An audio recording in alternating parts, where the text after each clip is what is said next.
All right, good morning, everyone. Let's take a look at your second alternative assignment. This will replace one of the readings from the beginning of the 9 weeks. So if you'd rather do this, more than welcome to. I believe this one is actually pretty, it fits the category of 2020 pretty well. So let's go ahead and take a look at this. We're going to be digging into the bubonic plague quite a bit, a little bit later, here pretty soon, actually. But let's go ahead and take a look at it first. All right, so this is called global impact and the spread of the epidemic disease. All right, this is called the bubonic plague. And the bubonic plague was also known as the Black Death. Uh, it was a killer disease that swept repeatedly through many areas of the world, and it wiped out two-thirds of the population in some areas of China, destroyed populations of Muslim towns in Southwest Asia, and then decimated at least a third of the European population. So, very devastating for this time. We'll go over kind of the path that it takes here in a moment, but let's go ahead and move down here and take a look at what's down here. All right. So the questions that you're going to be answering today, let's go ahead and we're going to connect this to today. And this is why this discussion, I think, fits very well. So number one, hypothesizing. Had people known the cause of the bubonic plague, if they did know it, what might they have done to actually slow the spread of this disease? So think about things that are occurring today. What are we doing? What are we trying to do to slow the spread of the coronavirus? Right? The bubonic plague was extremely deadly. Especially back at this time, you didn't have the medicines and the medical technology that we have today. So if you were to move the coronavirus back to that day as well, it could have been extremely deadly. So think about that, kind of compare those two a little bit. Think about things that we're doing now and try and compare that to things that maybe they could have been able to do back then. So you do have to keep that in mind. Obviously, like I said, they didn't have the medical technology and the medical knowledge that we have today. But if they did know about what was causing it, what do you think they could have done? So, to give you some more information on answering number one, so let's take a look at this paragraph right up here. It says disease spreads. Black rats carried fleas that were infested with bacillus. And this bacteria, right, was called Yersinia pestis. That's the scientific name for it. Because people did not bathe, at least most of the time, right? Besides taking a dip in the local pond or stream, almost all people had fleas and lice. It was a very common thing back then. In addition, medieval people threw out their garbage and their sewage into the streets. So typically you'd be walking around in this, right? So very unsanitary times. These unsanitary streets became breeding grounds for more rats. And because there's more rats, the fleas carried by the rats leapt from the rats to people and from person to person. Fleas were everywhere, thus spreading the bubonic plague with incredible speed because the fleas were carrying them and they would bite the host or the person and they would end up with the bacteria and eventually with the disease. So some of the things that you would end up with once you got this disease, right, the symptoms of the bubonic plague, were painful swellings called buboes in the lymph nodes, and typically the lymph nodes are found in areas like in your armpits and in your neck, and your down in your groin area where your thighs are, and these lymph nodes would swell and sometimes burst with pussy, oozy, nasty stuff.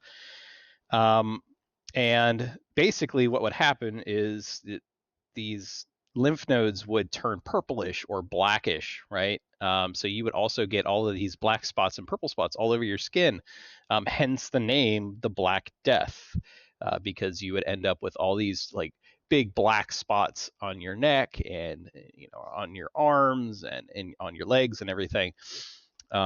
So people would say, "Oh God, he has the Black Death. That's gross." Okay, well, a lot of people had this, and it was obviously a big problem.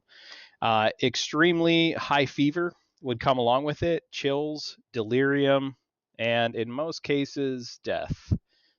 Death, as we've talked about, the numbers here is pretty incredible. So if we look at the death tolls in the 1300s when this occurred, in Western Europe, about 20 to 25 million people would die. Again, that's about a third of the population. So there's about 75 million people in Europe at the time, and a third of those people would die from the Black Death.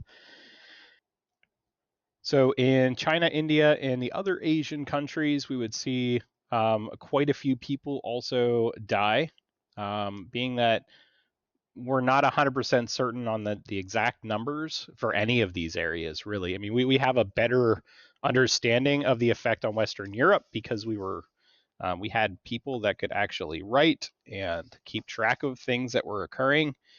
So we do have some details on that. But when it comes to a lot of the Asian countries, we're not 100% sure on exactly how many people had died. It's hard to track that. But we're estimating about 25 million, which again puts it somewhere around 2/3 of the population in these areas. So very, very high percentage death rate over there. Now, there were additional spreading of the bubonic plague, even in more recent times. So the spread of the disease has been a very tragic result of cultures interacting with one another across place and time. The bubonic plague is still a thing. It's still around. People still get it.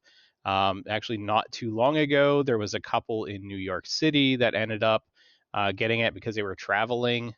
I can't remember exactly where they got it from, but there have been cases down in places like Arizona and New Mexico where people have contracted the disease. So these diseases, such as other things too, like smallpox, influenza, have killed millions of people. And sometimes, if you were to look at an earlier civilization like the Aztecs, they have virtually destroyed entire civilizations.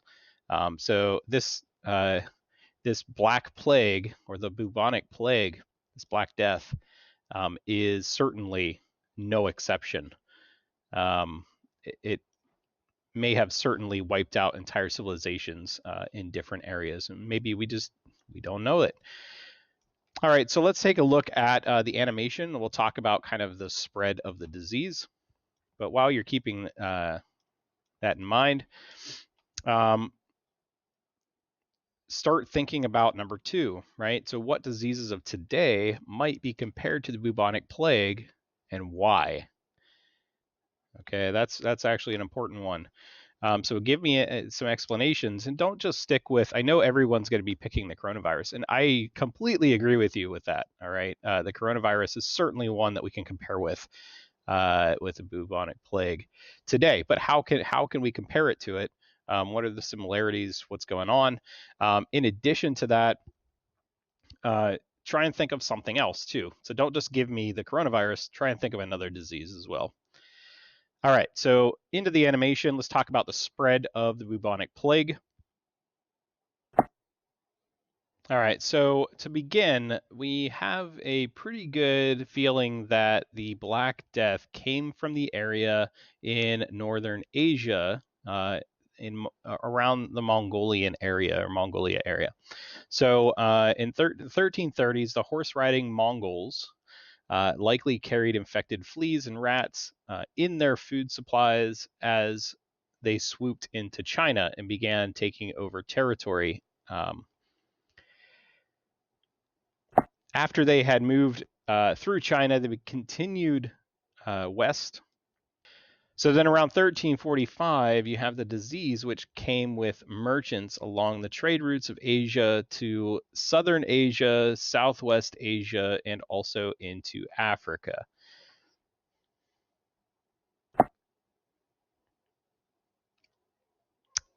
Just a couple of years later, there was a Mongol army that had besieged the city of Kaffa in the northern Black Sea area. It's pointing to it here. A year later, Italian merchants that actually were working in the city during the siege, we'll talk about this battle a little bit later on, had returned to Italy unknowingly. So they sailed back to Italy, unknowingly bringing the plague with them on their ships. It wasn't long until it eventually spread throughout Europe. So the next 4 years or so, the disease spreads heavily throughout Europe, where 1/4 to 1/3 of the population ends up dying because of the disease.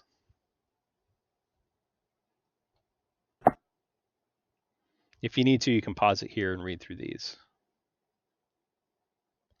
All right, so that's it for the alternative assignments. Again, this is going to take place of one of the readings. So if you would rather do this rather than doing one of the readings that I assign to you, you're more than welcome to. And if you have any questions, feel free to reach out to me, and I'd be glad to help. All right, have a great day.